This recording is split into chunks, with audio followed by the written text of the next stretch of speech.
Yo, what's going on, guys? Crispy Flakes here. Welcome to Extra Crispy. For today's video, we got a video by Jimmy High Roller titled "The NBA Has a Big Bully Problem," man. So I don't know if this comes down to just like players being mean and stuff like that. But what I do know is I don't know if that's the case. I feel like the NBA has gotten soft over the years to the extent where it's like you can be like a McDonald's bully, bro. You know what I'm talking about? Like when you go to McDonald's, you in the play place or whatever, and you know, you got a big ass head going through one of them little damn tubes, so you bump somebody else's head and it's a bully and they're just gonna beat you up, and you're just like, bring it on, bitch boy, and I don't know, he just wants some chicken nuggets, and he goes and cries to his mom because you kind of stood your ground.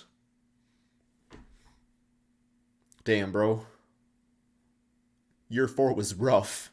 Let's get it, man. Y'all, I'm just saying, man, it feels like a lot of players getting held back these days. Like, they know they're going to get held back if they start scrapping. Throughout the history of the NBA, there have been countless great big men. Wilt, Russell, Kareem, Moses, Shaq, Hakeem, Duncan, Dirk, Not KG, Darko. And for years, the NBA was a league centered around the big man. In fact, 34 of the first 50 NBA MVPs were awarded to big men. How many? But about 15 years ago, things began to change. The NBA began to shift to a more guard-heavy league, teams began to construct their rosters around shooters and perimeter players, and the once sacred big man began to slip further and further into irrelevance. For over a Big decade, bully. not a single power forward or center was selected as the league MVP. Big men were used almost exclusively as a distraction on pick and rolls. Things were looking bleak, and long gone were the days of menacing, game-changing seven. I missed the post up. I miss it. But all of that is about to change.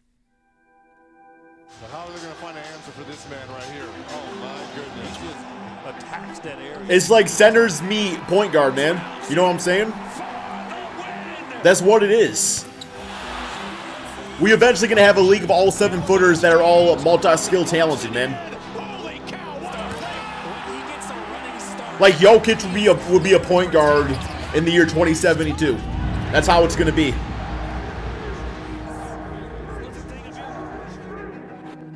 Seemingly out of nowhere, in a league full of three-pointers, positionless basketball, and the most skilled guard play we've ever seen, dominant big men have made a violent return to the NBA. The big man is back, and it might just be better than ever. Yeah, I would say it is. Yeah, I was totally off, man, with my Today's video is sponsored by Keeps. initial statement. What's Keeps? No cheat days. All right. Oh. Yeah, you can't cheat that. You can't cheat that, man. Chamberlain set the gold standard for NBA big men, and really NBA players in general. In a season-long record-breaking barrage, Wilt Chamberlain averaged 50 points and 26 rebounds a game. Numbers that still don't make any sense. His player efficiency rating that season was 32.1. Give the ball to Tucker. For decades, this record-high PER That's would the go offensive play with unmatched. Wilt. And other than a few historic seasons, no one even came close to Hey matching Arnold this. reference, by the way. Here's a chart of the highest single-season PERs from big men in NBA history. This is literally every great season from every great big man in NBA history. Okay, Here's okay. Kareem's historic Big Ben? 1972 season, Bill Walton's MVP season, Charles Barkley's MVP season, Shaq's incredible 2000 season. The Yo, what best was on the season of Y-axis Tim again? Duncan's career. They're all here. And here's Wilt's 1962. Wait, what? Wait, Bill Walton had like a negative, like he had that damn like 2 player efficiency? Record-breaking season that earned him a PER Huh? of 32.1. Now, here's Nikola Jokic, Giannis Antetokounmpo, Oh, it's a and 25. Joel Okay, Embiid's it's not a PERs 0. Okay. From this season. Okay. 3 of the most efficient and productive seasons of any NBA bigs in NBA history, all in the same season. We are talking about a magnitude equal to that of Wilt Chamberlain's prime seasons by 3 separate big men in 1 year. Not only is this level of dominance from 3 players absolutely unprecedented, it's statistically unbelievable. Countless greats over countless seasons. I think the These 3 assists young really brings stars it up have too, though. topped all of them simultaneously. I'm sure Will was The a fine passer, but not like 2022 race Jokic. has been quite possibly the most wide-open race of any in recent history. From DeMar DeRozan to Stephen Curry to Kevin Durant to Ja Morant, about a dozen players have gotten considerable talks for the MVP award this season. But by the time it was all said and done, 3 players were clearly ahead of everyone else. Nikola Jokic, Giannis Antetokounmpo, Any one of them's a fine and Joel choice in my Embiid. book, to be honest. Now, is it a coincidence To be honest, that all Giannis. 3 of these players are towering big men? Maybe. But there's a distinct gap between them and everyone else for a very good reason. In fact, outside of Jokic, Giannis, and Embiid, here's the list of players to average at least 27 points per game, 11.5 rebounds per game, and 4 assists for a season in modern NBA history. Every player averaged 27, 11, and 4 in modern NBA history. Okay. Nobody. Oh. That's it. That's the whole list. Flight's favorite player. Literally nobody. And yet, somehow, Jokic, Giannis, and Embiid And the all rest have are averages nobodies. above this stat line this season. We are talking about production from big men that we've never seen in the modern NBA. But it gets even crazier, because since 1976, there have only been 2 players that have averaged more than 30 points and 11 rebounds a game. See, that's the thing though. Like the center position, you know, teams were able, like teams knew if they didn't have like Wilt or somebody, like you just get like a big ass body and there's, you know, do what you can to stop him and everything like that. Where, you know, the center position going away and then coming back, I guess big guy position, and then coming back so quickly like this, like it just feels like teams aren't even like close to being prepared. They're trying to stop new age centers with like traditional methods, and that's just not going to do it. For a single season. Moses Malone in 1982 and Shaquille O'Neal in 2000. And both of them won the MVP in those seasons. It's a stat line that's so difficult to achieve that it's virtually a surefire way to be named the league's most valuable player. And yet, both Giannis and Embiid averaged more than 30 points and 11 rebounds a game this season, and neither of them are likely to win the MVP award.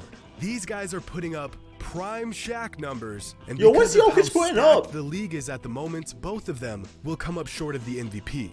And it's not like these guys are putting up great numbers on bad teams. Both the Bucks and 76ers won more than 50 games this Right. season and earned top seeds in the East. Well, how much W's Giannis Nuggets continues to have? put up insane numbers as the most dominant two-way player in the league. Joel Embiid became the first center in 22 years to win a scoring title. With an offensive 22 game years? so refined, you'd think Hakeem Olajuwon was his biological father. And Nikola Jokic pretty much broke advanced metrics this season on his way to becoming the first player in NBA history with 2,000 points, Man, just 1,000 gets it rebounds, done, bro. and My 500 goodness. assists in a single season. Now, if y'all can recall, it wasn't long ago that the best big men in the entire league were second class to the best perimeter players in the league. Within the last decade, players like David Lee, Tyson Chandler, Andrew Bynum, DeAndre Jordan, and Al Jefferson were making All-NBA teams. I mean, don't get me wrong, those guys were all good players at their peak. Big Al Jefferson But was a fast forward beast. to today's NBA, and you have What to team be was he on? damn near an MVP caliber player just to make an All-NBA team as a big man. To find dominance from big men like we saw this season, we have to turn the clocks Yo, DeMar all the was way center? back to the 90s, back when the NBA was controlled by bruising 7-footers. David Robinson, Shaquille O'Neal, Karl Malone, Patrick Ewing, Hakeem Olajuwon, Charles Barkley. Now how's that for a league that is stacked with all-time big talents? And these weren't just the best big men in the NBA 27 years ago. This was the MVP leaderboard for the 1995 NBA season. And just look at their numbers. This is absurd. Nearly all of them are averaging a 25-point double-double. It isn't till They all the passing 7th pretty good spot too, to on be the honest. MVP leaderboard that we'll find That a assist ain't non-big lacking. man. And the first guard that comes up is John Stockton, who came in 8th in MVP voting that season. Can you even imagine if the best guard in the entire NBA was regarded as the 8th most impactful player? Well, his in the name's Luke league? Kennard. Nobody Well, regards him for that anything, was the apparently. NBA nearly 3 decades ago. And although the quantity of dominant big men isn't quite as deep as it was in the 90s, the quality certainly is. Nikola Jokic has quickly become the best playmaking big man of all time. His basketball IQ, his vision, Digging the his music. ability to manipulate Hugely. the defense on all 3 levels makes him the ultimate threat at all times. There's truly never been a player like the Joker, and his one-of-one skill set has single-handedly carried his team to the playoffs and has made him the league's most valuable player. Giannis And the has dude's been got so zero dominant athleticism. How does he for do so it? long now that when he drops 40 and 15 while being the Giving best them like defensive Mike player on the shoes. court, it isn't some sort of headline. And if his freakish length and athleticism didn't make him impossible to guard, he's now added a mid-post game to his arsenal that makes any defender look absolutely helpless. We are talking about a player with the imposing physicality of a prime Shaquille O'Neal that can also bring the ball up the court and Euro step his way to an easy bucket. This shouldn't Yup, even he's be a prototype thing, Shaq. but That's what he Giannis is. Antetokounmpo Shaq 2.0. made it one. And Joel Embiid Even has Shaq said mastered it. his offensive game to the point where he doesn't have a single weakness offensively. Shots that were once reserved for the league's best shooters are now well within the bag of a 7'2", 300-pound behemoth. Players this big usually have trouble just getting up and down the court. Meanwhile, Embiid has the defense Damn, I'm doing 5'2" and I can barely get up and down the gymnastics court, as he let alone expertly being crafts his 7'2". way to 30 points a night. All three of these big men, each with their If we're very ever running own fives, you guys are unique like Stu games. full court, man. I'm And out. similar to the others. We'll play some And threes, yet, man, half court. All of them identically as forcefully dominant. Unless you don't mind a damn And to trailer demonstrate just how on historic offense this season every was time. for these three players, Trailer 3. I'll leave y'all with this. The 45 Club, a club exclusive to only the most productive players in NBA history. Combine a player's points per game, rebounds per game, and assists per game for any given season, and if that total exceeds 45, they were playing in all-time historic territory. Okay. Now, throughout the history of the modern NBA, Russell this has Westbrook. happened just 23 times. Where's Russell? It was Yep. first accomplished by Moses Malone in 1982, followed by some of the greatest seasons by some of the greatest players in NBA history. Larry Bird, Michael Jordan, Shaq, LeBron, Tony Snell. Kobe, Westbrook. Yo, had where's a Tony Snell ridiculous at? Total of 52.7 in 2017, and most recently, Nikola Jokic joined the 45 Club just last season. This list of players and their best seasons is peak NBA on full display. But if we remove all the players who aren't big men, we are left with just 4 players across 6 seasons who accomplished this feat. 5 of those 6 seasons earned these players MVP. I think honors. Larry Bird could play a little This power season, forward. Nikola Jokic, Giannis KLS center. Antetokounmpo, That's how I would've ran and it. Joel Embiid all Hey, Robert joined Parrish, the though. 45 Club. And yet, only one of them will go home as the league's most valuable player. The big man is back, and it may just be better than ever. Yes, sir. Hope you all enjoyed. And as I did enjoy. That was a really good video. That's all we got. Thank you all so much for watching. Peace out, my friends.